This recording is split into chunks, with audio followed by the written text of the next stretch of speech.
होता है, ये शास्त्र में वर्णन है। महाराज गोपियों ने वरदान मांगा, भगवान ने उनको वरदान दिया। बहुत समय तक द्वारिकावासी और ब्रजवासी कुरुक्षेत्र में निवास किए। सबके जाने के बाद भी सारा मेला खत्म हो गया। दो ही परिवार थे, द्वारिका का परिवार और वृंदावन का परिवार। कोई जाने को तैयार नहीं। क्यों? महाराज, जहाँ प्रेम होता है ना, हाँ, वहाँ समय का पता नहीं लगता, और जहाँ प्रेम नहीं होता वहाँ 10 मिनट व्यतीत करना भी भारी पड़ जाता है। हाँ, पता ही नहीं लगा कितने बीत गए महाराज। अद्यश्वा अद्यश्वा करते करते 3 महीना व्यतीत हो गए रहते रहते। वहीं कुरुक्षेत्र में दोनों परिवार अपना घर परिवार महल छोड़ करके अद्यश्वा इति मासांस 3 महीने बीत गए, कोई जाने को तैयार नहीं।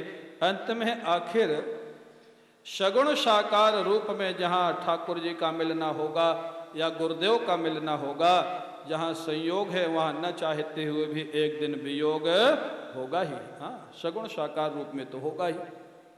अब महाराज न चाहते हुए भी नंदराय जी को, ब्रजवासियों को साथ लेकर के महाराज वृंदावन के लिए चलना पड़ा। सुखदेव जी कहते हैं, राजन, नंद बाबा और ब्रजवासी लोग जा तो रहे थे शरीर से वृंदावन, लेकिन मन उनका जा रहा था श्री कृष्ण के साथ द्वारिका जी। महाराज शरीर वृंदावन गया और मन द्वारिका गया श्री कृष्ण के साथ। ऐसा विलक्षण जीवन था ब्रजवासियों का। सुखदेव जी ने जब इतनी कथाएं सुनाई, तब महाराज राजा परीक्षित को एक प्रश्न और याद आ गया, क्योंकि पूरा दिन तो निकालना है, कथा में एक दिन बचा है ना राजा परीक्षित का। एक प्रश्न याद आ गया, महाराज एक प्रश्न और है। बैठ जाओ माताओं। हमारी माताएं बिल्कुल महाराज 7वीं भूमिका में रहती हैं। हाँ, इनको कुछ भी बोलो कोई मतलब नहीं इनसे। हाँ, देखो अभी भी इनको मतलब नहीं। अच्छा है, 2 ही सुखी हैं, या तो पूर्ण अज्ञानी सुखी है या पूर्ण ज्ञानी सुखी है। हाँ, बीच वाले गड़बड़ है महाराज। हाँ, या तो कुछ समझ में ना आवे तो भी आनंद है, और या पूरा का पूरा समझ में आ जाए तो आनंद है। हाँ, जो बीच वाले हैं ना, जिनको कुछ समझ में नहीं आता, ये भी सुखी है। हाँ, बाबा जी कुछ बोले, आप कुछ बोलो, कोई मतलब नहीं। हाँ, कहने का अर्थ क्या है, भागवत में लिखी है ये बात। हाँ, दत्तात्रेय जी के प्रसंग में। हाँ, 2 ही सुखी हैं पूर्ण, या तो पूर्ण ज्ञानी या पूर्ण अज्ञानी। कभी कभी पूज्य रोटी राम बाबा कहते थे, बोले भाई अब हम आपको पूर्ण अज्ञानी तो मान नहीं सकते, तो पूर्ण ज्ञानी ही मान लेते, और क्या किया जाए फिर। क्योंकि सत्संग में बैठे हो, कथा सुन रहे हो।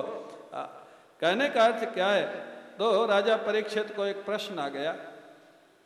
राजा परीक्षित ने कहा, महाराज आपने कल हमारे भगवान के बहुत सारे विवाह सुनाए, लेकिन एक विवाह रह गया। सुखदेव जी ने सोचा कौन सा विवाह रह गया, सारे तो सुना दिए। बोले कौन सा रह गया? बोले महाराज कृष्ण भगवान की बहन का विवाह किससे हुआ ये आपने सुनाया ही नहीं, सुभद्रा जी का। हाँ, ये तो रह गया। सुखदेव जी मुस्कराए, बोले सुनना चाहते हो? बोले हाँ, हमारे आराध्य की बहन का विवाह है, उसका विवाह कैसे हुआ, किसके साथ हुआ, ये भी सुनाइए। सुखदेव जी बोले ठीक है सुनाता हूँ। सुखदेव जी बोले, राजन एक बात, जब सुभद्रा जी विवाह के योग्य हुई, बलराम जी का थोड़ा महाराज सॉफ्ट दृष्टिकोण था दुर्योधन के प्रति। चेला था ना, बलराम जी का शिष्य था। चेला के प्रति थोड़ी अगर गुरु सावधान न होना तो चेला के प्रति भी ममता हो जाती महाराज। हाँ, बलराम जी को थोड़ा दृष्टिकोण में भेद था, दुर्योधन के साथ सुभद्रा जी का विवाह करना चाहते थे। ये बात सुभद्रा जी को पता लग गई, श्री कृष्ण को पता लग गई, देवकी वसुदेव को पता लग गई। 5 एक पक्ष में है, देवकी वसुदेव श्री कृष्ण सुभद्रा, ये हमारा चारों एक पक्ष में है, और बलराम जी एक पक्ष में। 5 में से एक एक पक्ष में, 4 एक पक्ष में। फिर भी बलराम जी बड़े भाई हैं, इसलिए कोई बोल नहीं रहा। श्री कृष्ण ने अर्जुन को संदेशा भेजा। हाँ, बलराम जी तो बात करने लग गए दुर्योधन के साथ विवाह करने की। भगवान कृष्ण जानते थे कि दुर्योधन की आयु बहुत ज़्यादा नहीं है, ये तो बहुत गड़बड़ हो जाएगा, वो भी दुष्ट है, इसके साथ सुभद्रा का विवाह कैसे होगा। भगवान ने महाराज भेजा संदेश अर्जुन के पास, अर्जुन अब जल्दी आ जाओ, समय नहीं है। हाँ, अगर विलंब किया तो सुभद्रा का विवाह कहीं दुर्योधन के साथ ना हो जाए, जल्दी आ जाओ। अर्जुन ने पूछा महाराज कैसे आऊं, सेना लेके आऊं, गांडीव लेके आऊं? बोले नहीं, झगड़ा थोड़ा करना है, बड़े भाई। हाँ, झगड़ा नहीं करना, बुद्धि से काम लेना है। बोले फिर कैसे आऊं? बोले बाबा जी बन के आ जा, हाँ महात्मा बन के आ जा महाराज। गांडीव तो लाया अर्जुन, द्वारिका के बाहर एक वृक्ष में टांग दिया, महात्मा का वेश बना लिया, त्रिदंडी स्वामी का लिखा है, त्रिदंडी स्वामी बन गया महाराज। हाँ, महात्मा का वेश बना करके, दंड लेकर के, और वो महाराज द्वारिका के बाहर चातुर्मास करने लग गया। अब महाराज अर्जुन जैसा विलक्षण व्यक्ति, नर नारायण के अवतार, वो महाराज बड़ा विरक्त जीवन, किसी से भिक्षा के अलावा कुछ लेते नहीं, और शाम को वो धारा प्रवाह प्रवचन करते। द्वारिका के लोग बड़े प्रभावित हुए। समाचार पहुँचते पहुँचते बलराम जी तक पहुँच गया। एक बड़े अच्छे कोई विरक्त महात्मा आए हैं, किसी से कुछ नहीं लेते हैं, और बड़ा सुंदर प्रवचन करते हैं महाराज। जैसे पूज्य रोटीराम बाबा जहाँ भी जाते थे महाराज, हाँ 2-4-10 दिन में ही भीड़ इकट्ठी होना शुरू हो जाती थी। हाँ, उनका प्रभाव ऐसा था, विलक्षण थे महाराज। बलराम जी ने श्री कृष्ण से कहा, कन्हैया मैंने सुना है कोई बड़े अच्छे महात्मा आए हैं, चातुर्मास कर रहे हैं, बड़ा अच्छा प्रवचन करते हैं, चलो अपने भी एक दिन चलते। कन्हैया की तो योजना ही थी सारी। बोले हाँ भैया, सुना तो मैंने भी है, चलिए चला जाए, प्रवचन सुना जाए। गए, प्रवचन सही में बहुत अच्छा था। अर्जुन बहुत अच्छा बोलते थे, गाते भी बहुत अच्छा थे, बहुत कलाएं थी अर्जुन में महाराज। प्रवचन सुन के बलराम जी बड़े प्रभावित हुए। बलराम जी ने कहा, कन्हैया अगर ये स्वामी जी अपने घर में एक दिन भिक्षा स्वीकार कर लें तो बहुत अच्छा काम हो जाए, इतने अच्छे महात्मा है। श्री कृष्ण ने कहा, इससे अच्छा और क्या हो सकता है, हाँ आप निवेदन करो, मैं भी सहयोग करूंगा आपका। श्री कृष्ण तो बड़े खुश हो गए, अच्छी प्रेरणा हुई बलराम जी को। हाँ महाराज, बलराम जी ने प्रार्थना की, स्वामी जी एक दिन भिक्षा स्वीकार किया जाए। स्वामी जी को इशारा कर दिया, कन्हैया ने विरक्ति में, मना मत कर देना, हाँ मना नहीं कर देना, यही काम बनाना है। अब महाराज स्वामी जी ने कहा, देखो भाई हम तो किसी के घर जाते नहीं, लेकिन आपका प्रेम देख करके मना करना थोड़ा कठिन हो रहा है, चलेंगे कोई बात नहीं। हाँ, श्री कृष्ण ने कहा, दाऊ आपने बहुत अच्छा किया, इतने बड़े महात्मा की स्वीकृति ले ली, अब इनको लाने का काम, भोजन कराने का काम, भेजने का काम मैं कर लूंगा। हाँ, बड़े कुशल थे श्री कृष्ण, क्या व्यक्तित्व था उनका। उनको जो करना है वही होता था, वो चाहे बलराम जी चाहे, चाहे कोई चाहे, वो होने वाला हाँ नहीं था। बड़े विलक्षण थे। बोले मैं चला जाऊंगा। बलराम जी बोले अच्छी बात है, छोटे भाई हैं, तुम ही कर लो। श्री कृष्ण गए लेने के लिए, रास्ते में ही बता दिया, देख अर्जुन बस आज ही मौका है, भोजन के बाद मेरा रथ महल के बाहर तैयार रहेगा। श्री कृष्ण ने अपना रथ तैयार कर दिया, और सुभद्रा को मैं बोल दूंगा, तैयार कर दूंगा, भोजन के बाद ही तुमको लेके जाना है। अर्जुन ने कहा ठीक है। उधर सुभद्रा को बता दिया कि यही है अर्जुन, हाँ तू भी तैयार हो जा, बलराम जी कहीं काम से बाहर गए हैं, इसी समय मौका है, भोजन के बाद जाना है। सुभद्रा जी भी तैयार हो गई। भोजन के बाद महाराज रथ में बैठे अर्जुन सुभद्रा को बैठाला और भागे। महाराज सुरक्षा कर्मी चिल्लाए, स्वामी जी स्वामी जी स्वामी जी स्वामी जी। महाराज वो द्वारिका के बाहर निकल गए। हाँ, जहाँ उनका गांडीव धनुष रखा हुआ था वहाँ रथ को खड़ा किया, महात्मा के कपड़े निकाल दिए, राजसी वस्त्र धारण कर लिए, गांडीव उठा लिया। बोले यहाँ कोई स्वामी जी नहीं है, यहाँ गांडीवधारी अर्जुन है, अगर किसी की हिम्मत है तो आगे बढ़ो, वरना पीछे भाग जाओ सब लोग, सुभद्रा को लेके मैं जाऊंगा। अब महाराज सारे लोग निराश, अर्जुन का सामना कौन कर सके। इसलिए हमारे महाराज जी विनोद में कहते थे, बोले जब तक बहुत अच्छा परिचय न होए तो महात्मा को भोजन तो करा दो, लेकिन घर में ज्यादा नहीं रखना। बहुत परिचय हो, पहचानते हो ठीक से, तभी रखना महाराज। क्यों, ये वेश अशरण शरण है। हाँ, इसमें अच्छे विरक्त महात्मा भी रहते हैं और इसमें डाकू भी छिपे रहते हैं महाराज। हाँ, इसी वेश में बाबा सुनाते थे, बोले एक श्याम सिंह था ना, हाँ बाबा कई बार सुनाते थे, श्याम सिंह डाकू था एक चंबल की घाटी में। बाबा कई बार चंबल के किनारे भी रहते थे। बोले हम बैठे थे दूसरे किनारे, दूसरे किनारे से देखा कि 7-8 महात्मा चले आ रहे हैं तगड़े, वो अल्फी पहने, लंबी वाली अल्फी पैरों तक, झांगा। अब महाराज बाबा ने कहा, सोचे 7-8 तगड़े महात्मा कैसे चले आ रहे, क्या बात है, अचानक क्या हुआ। बोले वो चंबल पार करके इस पार आए, पास में आए तो श्याम सिंह था डाकू और उसके सहयोगी थे। मैंने कहा ये क्या वेश बनाया? वो झांगा पहने हुए थे, अंदर सब कारतूस पिस्टल सब बांधे हुए थे महाराज। हाँ, बोले महाराज पुलिस ना पहचाने इसलिए ये पहन लिया पुलिस से बचने के लिए ये लाल कपड़ा पहन लिया, अंदर तो सब तैयारी है कि अगर आ जाए तो फायरिंग चालू हो जाएगी महाराज। हाँ, तो इसलिए ये वेश अशरण शरण है महाराज। अच्छा व्यक्ति भी इसमें रहता है और गलत व्यक्ति भी इसमें छिप जाता है, इसलिए सावधान रहना चाहिए महाराज। सुखदेव जी ने कहा अर्जुन जब लेके चले गए सुभद्रा को, द्वारिका में बड़ा शोर मचा। बलराम जी को पता लगा, बलराम जी श्री कृष्ण को बहुत डांटे।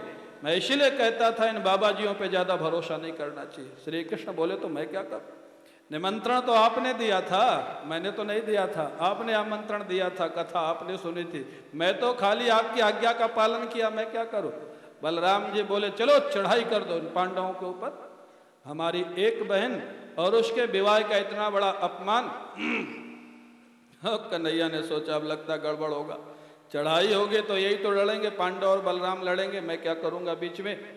श्री कृष्ण की क्या विलक्षण बुद्धि थी महाराज। श्री कृष्ण ने कहा दाऊ एक निवेदन करो। बोले हाँ बताओ। बोले अगर अब चढ़ाई करोगे, युद्ध करोगे तो जिन लोगों को नहीं पता है उनको भी पता लग जाएगा कि झगड़ा किस लिए हो रहा है, कि सुभद्रा का हरण हुआ था। हाँ, बदनामी और बढ़ेगी उससे। बोले फिर अगर बदनामी बचानी है तो दहेज लेके चलो।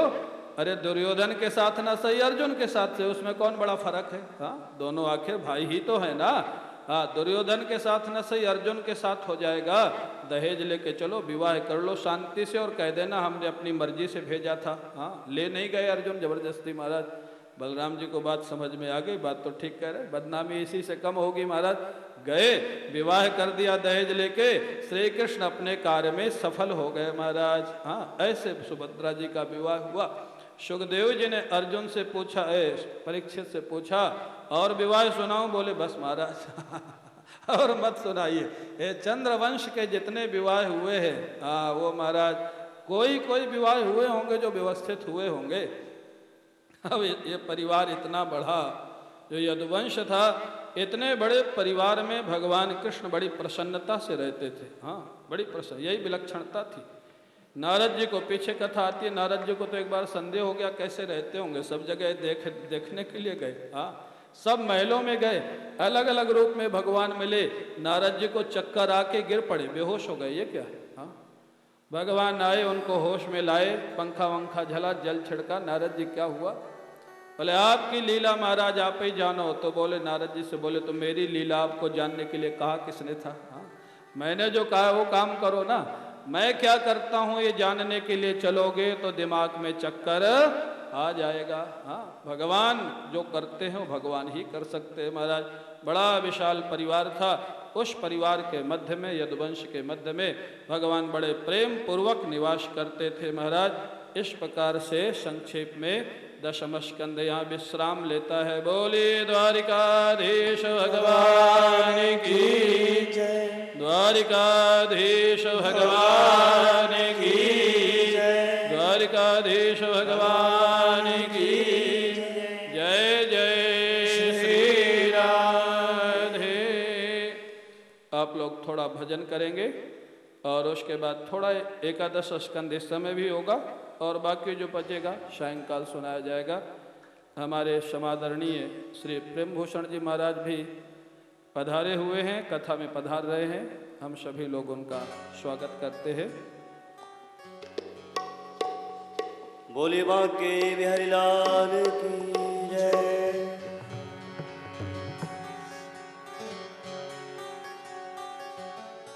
वृंदावन के वृक्ष को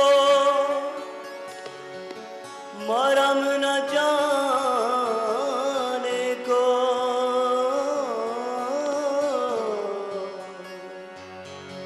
डाल डाल और पात पर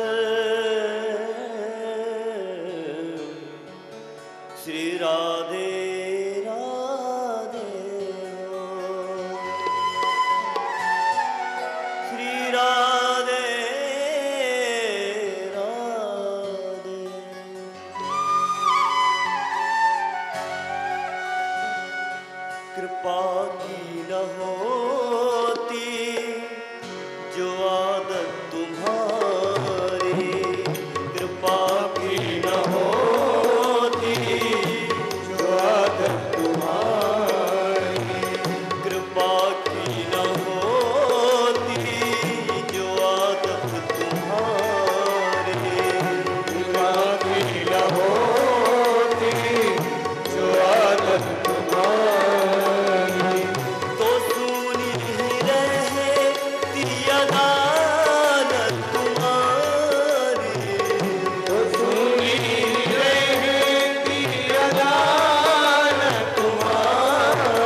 आबाद तुमसे, गरीबों की दुनिया में आबाद तुमसे, गरीबों की दुनिया है आबाद तुमसे, गरीबों की दुनिया में आबाद तुमसे, गरीबों से है बादशाह तुम्हारी, गरीबों से है बादशाह तुम्हारी, तो सुनी ही रहती अदालत तुम्हारी, सुनी ही रहती अदालत तुम्हारी, कृपा की न होती जो आदत तुम्हारी,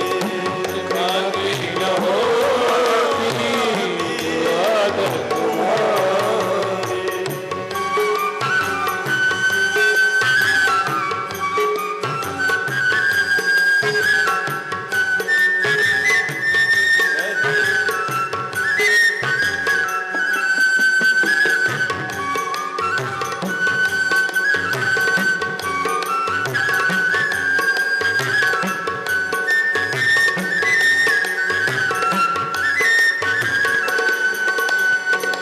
न तुम होते हाकिम न हम होते मुलजिम, तुम होते हाकिम, हम होते मुलजिम, तुम होते हाकिम न हम होते मुलजिम, तुम होते हाकिम, हम होते मुलजिम, न घर घर में होती इबादत तुम्हारी, न घर घर में होती इबादत तुम्हारी, तो सुनी ही रहती अदालत तुम्हारी, सुनी ही रहती अदालत तुम्हारी, कृपा की न होती जो आदत तुम्हारी,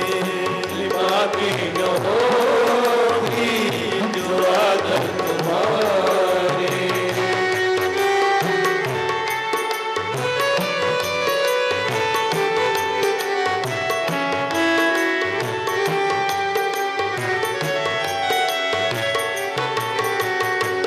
तुम्हारी ही उल्फत के द्रग बिंदु है, तुम्हारी ही उल्फत है लग बिंदु है, तुम्हारी ही उल्फत के द्रग बिंदु है, तुम्हारी ही उल्फत है लग बिंदु है ये, तुम्हें सौंपते हैं अमानत तुम्हारी, तुम्हें सौंपते हैं अमानत तुम्हारी, तो सुनी ही रहती अदालत तुम्हारी, सुनी ही रहती अदालत तुम्हारी, कृपा की न होती जो आदत तुम्हारी, कृपा की न होती जो आदत तुम्हारी, कृपा की न होती जो आदत तुम्हारी, कृपा की न होती जो आदत तुम्हारी, तो सुनी ही रहती अदालत तुम्हारी, सुनी ही रहती अदालत तुम्हारी, कृपा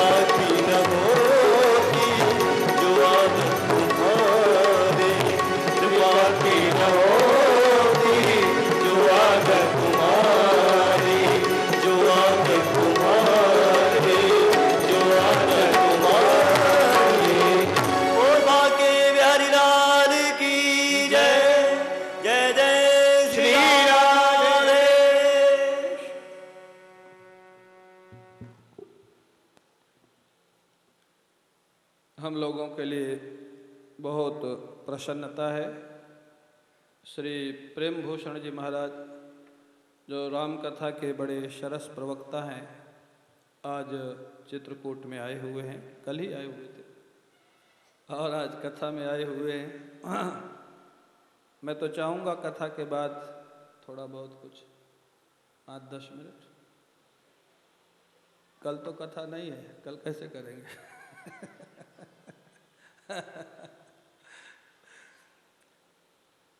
हम लोग 11वें स्कंध में प्रवेश कर, भागवत में मुक्ति स्कंध कहा गया, मुक्ति।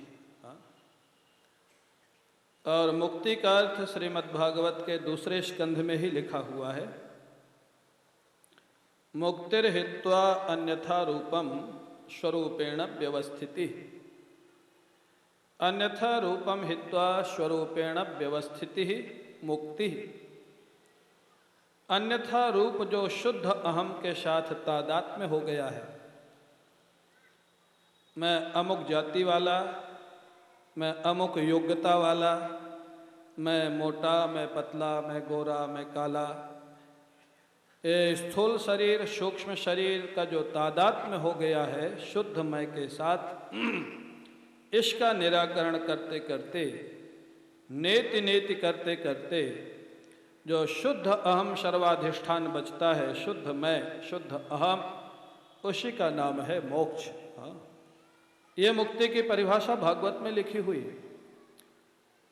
जो लोग ऐसा मानते हैं, किसी ने मेरे से कहा, वो महाराज इस्कॉन से जुड़े हुए थे, और बोले भागवत में वेदांत का कोई अर्थ नहीं है ज़्यादा। मैंने कहा भागवत में वेदांत नहीं होगा तो भागवत कहोगे कहाँ से? जहाँ मंगलाचरण वेदांत से प्रारंभ होता है उपक्रम, और जहाँ उपसंहार सत्य से प्रारंभ होता है, सत्यम परम धीमहि से उपक्रम और सत्यम परम धीमहि पे उपसंहार, वहाँ कैसे तुम कह सकते हो?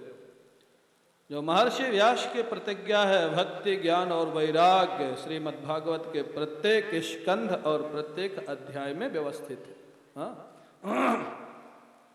भागवत में मुक्ति कहते हैं अपने स्वरूप को पहचानना। विदेह मुक्ति 11वें स्कंध की मुक्ति, वेदांत की मुक्ति। जो महाराज और मुक्ति है, सारूप्य है, सामीप्य है, सालोक्य है, सायुज्य है, वो भी मुक्ति है। भगवान के पास रहना, उसका भी एक अपना आनंद है।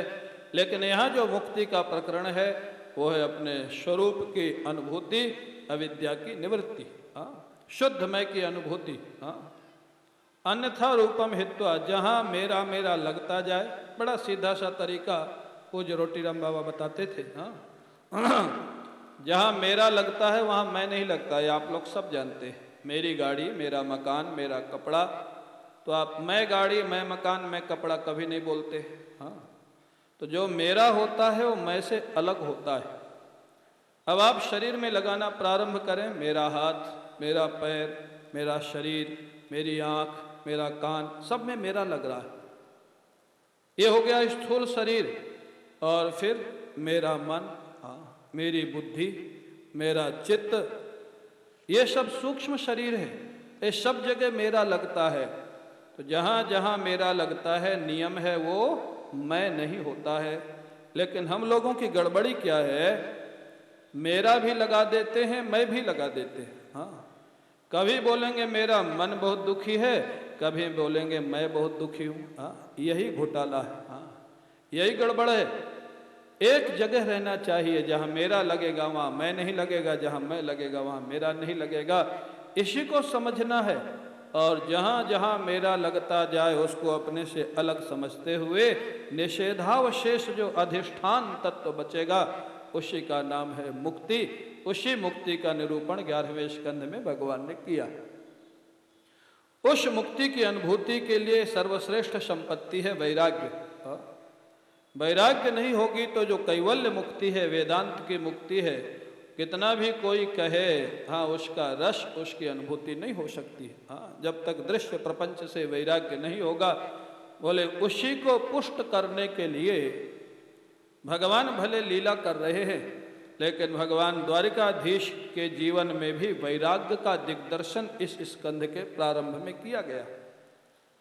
द्वारिकाधीश भगवान महाभारत के युद्ध से सारे पृथ्वी का भार हरण करने के बाद जब उन्होंने देखा कि मेरा यदुवंश जो करोड़ों की संख्या में है और बड़ा शक्तिशाली है, अगर इसको छोड़ के मैं चला गया तो यही एक दिन पृथ्वी का भार बन जाएगा। भार का अर्थ क्या? वजन से नहीं है। पृथ्वी का भार मतलब वजन बढ़ जाएगा ऐसा नहीं है। अधर्म का भार, अन्याय का भार, दुष्कर्म का भार। बोले क्यों? ये तो भगवान का वंश था। तो ये यहाँ पर दिखा दिया गया, शक्ति जहाँ ईश्वर और धर्म नियंत्रित होगी वहाँ सृजन में उसका उपयोग होगा, और शक्ति जहाँ धर्म और ईश्वर से अनियंत्रित हो जाएगी उसका संहार में उपयोग होगा। हाँ, शक्ति तो वही है, यदुवंशियों की वही शक्ति थी। श्री कृष्ण जानते हैं जब तक मैं रहूंगा तब तक इस शक्ति का सदुपयोग होगा, और मैं छोड़ के चला जाऊंगा तो शक्ति का दुरुपयोग होगा और यदुवंश ही भार बन जाएगा। इसलिए भगवान ने संकल्प किया यदुवंश को समाप्त करने का। जैसे संकल्प किया वो लीला बनने लग गई। महापुरुष लोग आए हुए थे चातुर्मास के लिए, भगवान के पुत्र पौत्रादि गए हुए थे खेलने के लिए। महाराज महात्माओं के साथ मजाक करने का मन हुआ। भगवान के पुत्रों का आप कल्पना कर सकते, एक सद गृहस्थ का संस्कारित पुत्र भी महात्माओं के साथ मजाक नहीं करता, भगवान के पुत्र संतों के साथ मजाक करे, कैसे संभव है? बोले भगवान का संकल्प था ना विनाश का। विनाश काले विपरीत बुद्धि। हाँ, विनाश का समय आता है तो बुद्धि बदल जाती है, विपरीत हो जाती है। अरे काल काहू, हाँ क्या है? लय दंड न मारा, क्या है रामायण के चौपाई? काल किसी को डंडा लेके नहीं मारता। हाँ ठीक है, चलो भूल गई, अर्थ तो आप समझ गए। हाँ तो कहते हैं हाँ वो बुद्धि का हरण कर लेता है, किसी को डंडा लेके थोड़ा मारता है। ऐसे महाराज उसी का अभिप्राय है, विनाश काले विपरीत बुद्धि। अब महाराज राजकुमार लोग महात्माओं से मजाक करने लग गए। उधर में कपड़ा बांध दिया सांब के, धोती साड़ी पहना दी, घूंघट डाल दिया, महात्माओं के पास ले गए। महात्मा जी आप लोग तो सिद्ध है ना, आप बताइए हमारी सखी को बेटा होगा या बेटी होगी? हाँ सांब था वो, हाँ जम्बोती का बेटा। उसको स्त्री के कपड़े पहना दिए, घूंघट डाल दिए, पेट में कपड़ा बांध दिया। बोले आप बताइए, परीक्षा ले रहे हैं महात्माओं की। महात्मा तो सिद्ध थे, वो समझ गए। बोले मूर्खो, महात्माओं से उपहास कर रहे हो, जाओ तुम्हारी सखी को ना बेटा होगा ना बेटी, लोहे का मूसल होगा जो तुम्हारे सारे वंश का विनाश कर देगा। हाँ अब तो घबराए, जैसे वो कपड़ा खोला सांब के पेट से, सही में लोहे का मूसल निकला कपड़ों के बीच से। अब और घबराए, ये तो महाराज वाग वज्र है। महात्मा लोग पहले राइफल पिस्तौल से किसी को नहीं मारते थे। हाँ उनकी वाणी में इतना तप होता था, शक्ति होती थी, तो शाप और वरदान दोनों देने में समर्थ होते थे महाराज। आजकल लोग कहते महाराज आजकल महात्मा बहुत अच्छे हो गए, हाँ बड़े प्रेम से भक्तों से बोलते, हाँ बड़े प्रेम से रखते हैं, कमरा खोल के रखते हैं, तैयार करके रखते हैं, पानी वानी रख के रखते हैं, महात्मा अच्छे हो गए। अब क्या करें, अच्छे ना हो तो करें क्या? डोनेशन चाहिए। हाँ अब भक्तों की सेवा तो करनी पड़ेगी, अगर डोनेशन चाहिए। आओ आओ बैठो बैठो, क्या लोगे क्या खाओगे? हाँ और दूसरी बात शाप देवें भी तो होगा क्या? हाँ शाप लगेगा तब ना काम होगा। हाँ अब लगेगा ही नहीं। और गांव में कहावत थी, सती शाप देती नहीं है और वेश्या का शाप लगता नहीं है। हाँ शाप और वरदान देंगे कहाँ से? शक्ति होगी तब ना देंगे। इसलिए महाराज विरक्त महात्मा जो होता, हमने देखा पूज्य रोटीराम बाबा को महाराज, हाँ क्या जीवन था उनका। लक्ष्मण किलाधीश जी महाराज आए थे यज्ञ में, मेरे को अभी तक वो बात याद है।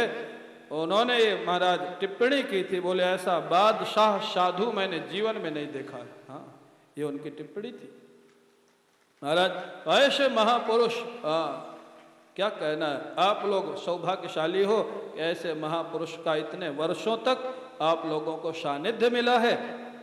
लेकिन और सौभाग्यशाली हो जाओ अगर उनके उपदेशों को अपने जीवन में उतार लो तो पूर्ण भक्ति हो जाएगी उनके। महाराज आपके यहाँ निवास का पूर्ण फल मिलेगा। हाँ तो महाराज अब कहते महात्माओं के शाप का दुष्परिणाम मिला।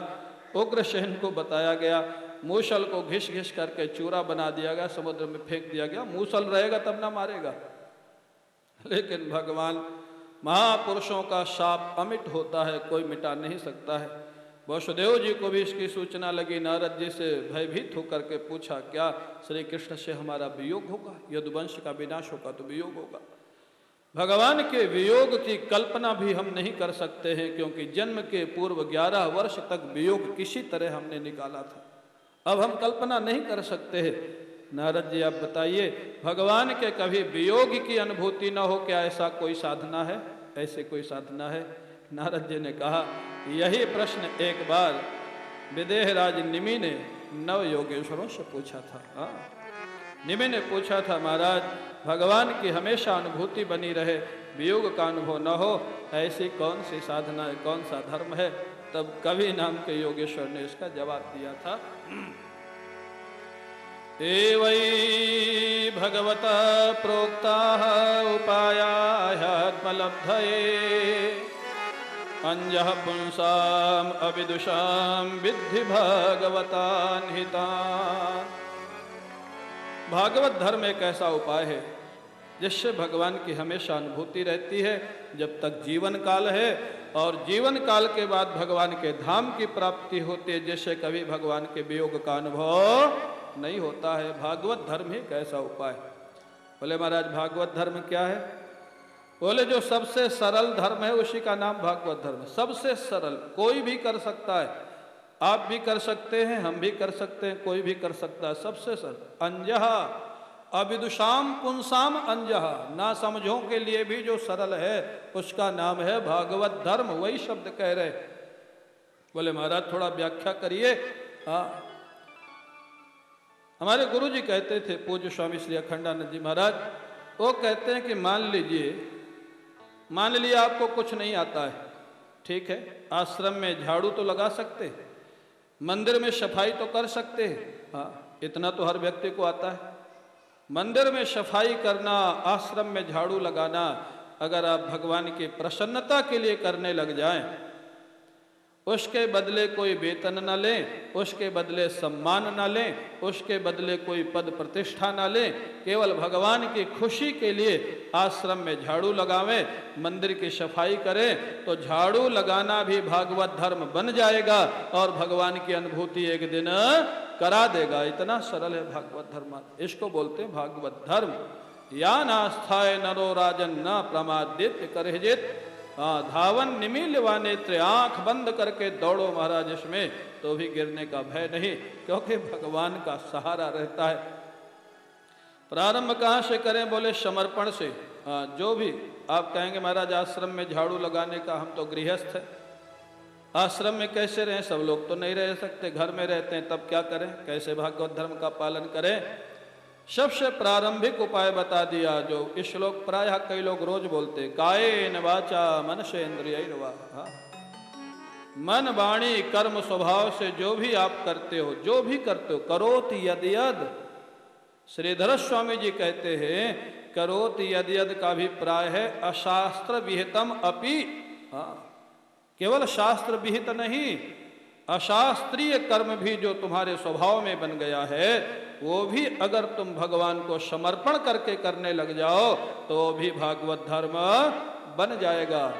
उदाहरण के लिए कैसे? मान लीजिए गांव के लोगों का स्वभाव होता है, कई लोगों का स्वभाव होता है गाली गलौज, अकारण गाली गलौज करते, गाली देके बात करते हैं महाराज, नॉर्मल बात भी होगी तो भी गाली देंगे। मान लीजिए उसको किसी संत ने एक नियम दे दिया, वो बोला महाराज हमसे गाली तो छूटती नहीं, संत ने नियम दे दिया, ठीक है जो करते हो करो, लेकिन कोई भी काम करने के बाद बोल दिया करो श्री कृष्णार्पणम अस्तु। यहीं से समर्पण प्राप्त, वाणी का समर्पण, वाणी से केवल।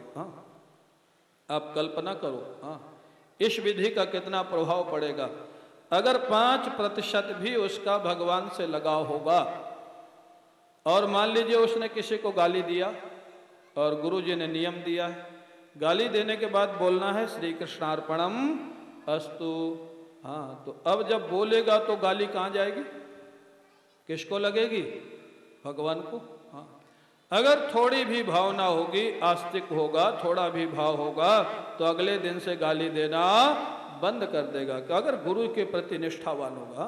यहां से भागवत धर्म प्रारंभ होता। करोति यद यद, यद यद का स्पष्ट अर्थ कर दिया श्रीधर स्वामी जी ने, अशास्त्र विहितम अभी, स्वभावानुसारी तुम्हारा स्वभाव जो बन गया है उसको भगवान से जोड़ दो। हाँ, भगवान से जोड़ दो बात। एक सत्य घटना है, उसको आदर्श मत बना लेना आप लोग, महापुरुष ही वो कर सकते हैं। बंबई में एक हमारे गुरु जी का शिष्य था, शराब पीता था, सत्य घटना है महाराज। उसकी माँ बड़ी परेशान थी, वो शराब छोड़ता नहीं था। एक दिन माँ उसको ले आई गुरु जी के पास। गुरु जी ने बहुत समझाया, शराब के नुकसान, शरीर खराब होता है, मन खराब होता है, परिवार खराब होता है, मानसिकता खराब होती है, लेकिन वो कहाँ समझने वाला। गुरु जी ने कहा अच्छा ठीक है, एक काम कर, भगवान को भोग लगा के ले लिया कर। बड़ा खुश। हाँ, गुरु जी ने तो अब आदेश दे दी, अनुमति दे दी, लेकिन महापुरुष ही ये काम कर सकते। क्या गुरु जी का संकल्प था। वो घर गया, अगले दिन बोतल लेके जाने लग गया ठाकुरवाड़ी में, तो पैर कांपने लग निकल गया तो 2 दिन भी निकल जाएगा, 2 दिन निकल जाएगा तो 2 महीना भी निकल जाएगा। उसकी शराब छुड़ा दी महाराज। हाँ, शराब छूट गई उसकी। कहने का अर्थ क्या है, करोति यद यद, ये है भागवत धर्म।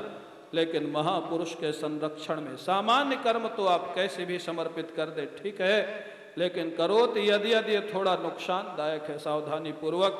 बोले उससे होगा क्या, भगवान की स्मृति प्रत्येक कर्म के आगे पीछे आने लग जाएगी, हृदय शुद्ध होने लग जाएगा, भगवान के प्रति अष्ट सात्विक भाव विकार उत्पन्न होने लग जाएंगे। रोमांच है, अश्रुपात है, कंठावरुद्ध है, बेहोशी है, नाचना है, गाना है, चिल्लाना है, इस भगवान के भाव में आता है भारत। हाँ, उसके बाद हृदय शुद्ध हो जाएगा। अभी आप सुन रहे थे ना बिंदु जी का भजन। हाँ, हृदय शुद्ध हो जाएगा भगवान के भावों से। और हृदय शुद्धि के बाद जब कोई महापुरुष उपदेश दे देगा तो या तो भगवान का दर्शन हो जाएगा या भगवान की अनुभूति हो जाएगी, आत्म रूप में ज्ञान कहें या भक्ति कहें महाराज। हाँ, ऐसे भागवत धर्म कल्याण करता है। महाराज विदेहराज निमि ने पूछा, महाराज भगवान के भक्तों की पहचान बताइए, उनका जीवन